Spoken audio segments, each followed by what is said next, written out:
Lab 4, Introduction.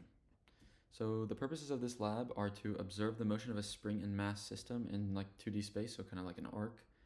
It's also to compare the differences between this motion, observed motion, and its predicted motion, which we're calculating using energy formulas and velocity and position update formulas.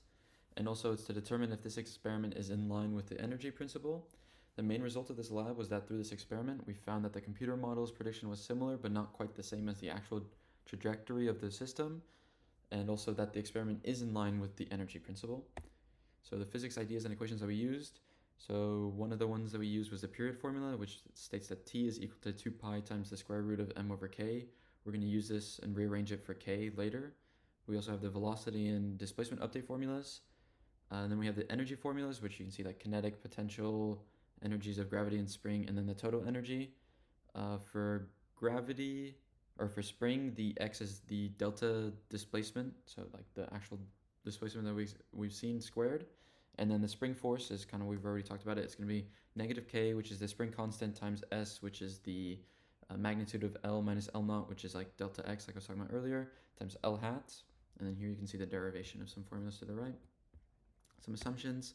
So first I'm going to say that the system is the spring and its attached mass, and the surroundings is everything else. And so this assumptions are that the only two forces acting upon our system is gravity and the spring force, which means this is going to exclude any other forces like air resistance. So the tracker of the experiment, because I used the default video, I'm just going to have like some screenshots of it instead of just playing the video. The tracker stats, you can see like the x and y positions, and also like the first, like, I don't know, 15 points. There's too many to fit all of them. So the coding, here you can see the mass is 0.402 that was given. The position and velocity is kind of just like calculated using like delta, or position is just this line, and then velocity is like delta x over delta t, which was 0.095, I think, something like that. Here for k of s, you can see the work all the way done here. We have to find the period of the time, so I just found like the first 3 periods from like the previous slide, the time, like their average time, and then rearranged for k and solved to get 5.82. And then for L naught, I had to do this like work that got me 0.023.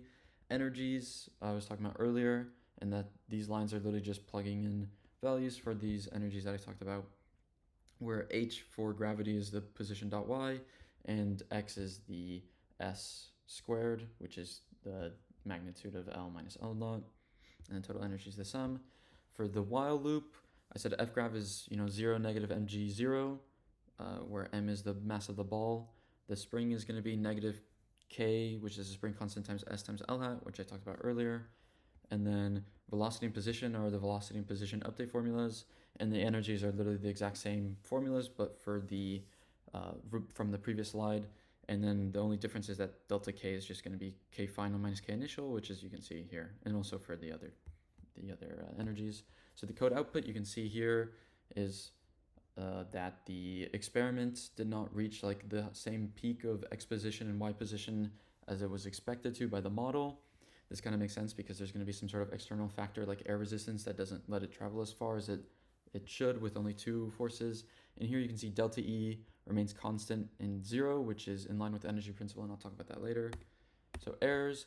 So one of the errors, like I talked about just earlier, was that we're assuming that there's only 2 forces acting on the system, but in reality there's probably more than just those 2, which is going to affect our output. Also, another error is the tracker frames, because there was like 90 tracker frames I had to do.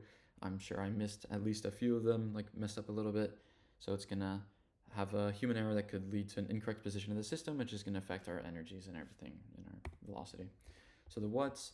So is the energy principle satisfied? Yes, it is. Like I said earlier, the energy principle states that the energy of a system is neither created nor disturbed. So that means unless there's some sort of external disturbance, the total energy of the system should remain constant. And as I said earlier, delta E remains at 0, which means the total energy never really changes throughout the experiment, because final minus initial of each step is the same. That's why it's 0. And so the other what is compare and contrast the periods estimated with the x and y positions. So x period I used for the actual code, so it was 1.651 seconds, and the y period is 1.556 seconds. So the y base period is pretty short compared to the x period. It's like 94% as long. So this is going to affect the spring constant we determined, which is going to change the potential spring energy, the spring force, and then the ball's velocity and positions that we calculated in the while loop. So that's going to make the graphs look really different from each other, and it's going to make the x and y periods have much different expected trajectories. And that's it.